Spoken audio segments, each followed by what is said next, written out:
বিসমিল্লাহির রহমানির রহিম। কাপাস আল কারিম সেবা সংস্থা, কালীগঞ্জ, গাজীপুর। আমাদের এই সংস্থার মধ্যে আলহামদুলিল্লাহ নতুন একজন সদস্য যুক্ত হয়েছেন। তার নাম সোহেল মোরল। সংস্থার পক্ষ থেকে এবং আমার পক্ষ থেকে তাকে সংগ্রামী শুভেচ্ছা অভিনন্দন। আমরা আল্লাহর কাছে লাখো কোটি শুকরিয়া আদায় করি যে আমরা যে উদ্দেশ্যে এবং যেই আমাদের মূল পরিকল্পনা অসহায় দরিদ্র মানুষের পাশে থাকা এবং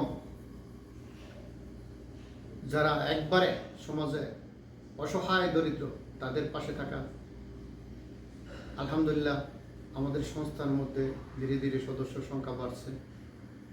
আমরা যেন তাদের সহযোগিতায় অসহায় মানুষের পাশে দাঁড়াইতে পারি। আল্লাহর কাছে আবারও শুকরিয়া আদায় করি আলহামদুলিল্লাহ।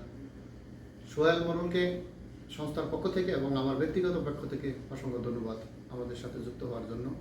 তার সাথে আরও কিছু কথা না বললে নয়। আমাদের সংস্থার থেকে সহযোগিতা পেতে হলে প্রথমে দরখাস্ত করতে হইব আপনার কি সমস্যা, সমস্যা উঠায় ধরে দরখাস্ত করতে হইব।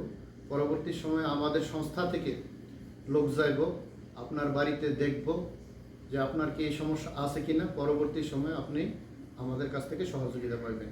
তবে এর মধ্যে একটা কথা আছে, এতিম, একবারে অসহায়, যারা একবারে নিম্ন গরিব, তাদের আয় রোজগারের কোনো লোক নাই, তাদের বেলায় আমরা তাৎক্ষণিক ব্যবস্থা নিতে প্রস্তুত আছি। কিন্তু একটি কথা মনে রাখতে হবে সবার, আপনারা যদি যারা মধ্যবিত্ত আছেন, চলতে পারেন, আপনাদের কামাই রোজগার লোক আছে, আপনারা আসলে আমরা আপনাদেরকে সহযোগিতা করব এরকম আশ্বাস দিতে পারি না। কিন্তু যারা একবারে নিম্ন, যাদের সংসারে আয় রোজগারের লোক নাই, তাদের জন্য আমাদের এই দরজা খোলা আছে।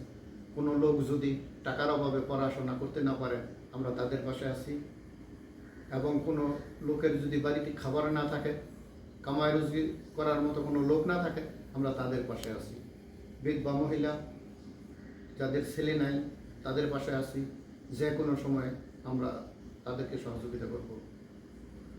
যাই হোক, আপনারা সবাই কাপাস আল কারিম সেবা সংস্থার জন্য দোয়া করবেন। দেশ এবং দেশের বাইরে থাকা সবাই টাকা দিয়ে, শ্রম দিয়ে, যুক্তি দিয়ে, বিভিন্নভাবে আপনারা আমাদেরকে জন্য পাশে থাকবেন। আপনাদের সবার সহযোগিতা পেলে ইনশাল্লাহ আমরা আমাদের লক্ষ্যে পৌঁছাইতে পারব। পরিশেষে কাপাস আল কারিম সেবা সংস্থার সকল সদস্যকে ধন্যবাদ জানিয়ে, যারা টাকা পয়সা দিয়ে এবং শ্রম দিয়ে সময় দিচ্ছেন, তাদেরকে আবারও আমার পক্ষ থেকে ধন্যবাদ জানিয়ে আজকের মতো এই ভিডিও থেকে এখান থেকে বিদায় নিলাম। আসসালামু আলাইকুম ওয়া রাহমাতুল্লাহি ওয়া বারাকাতুহু।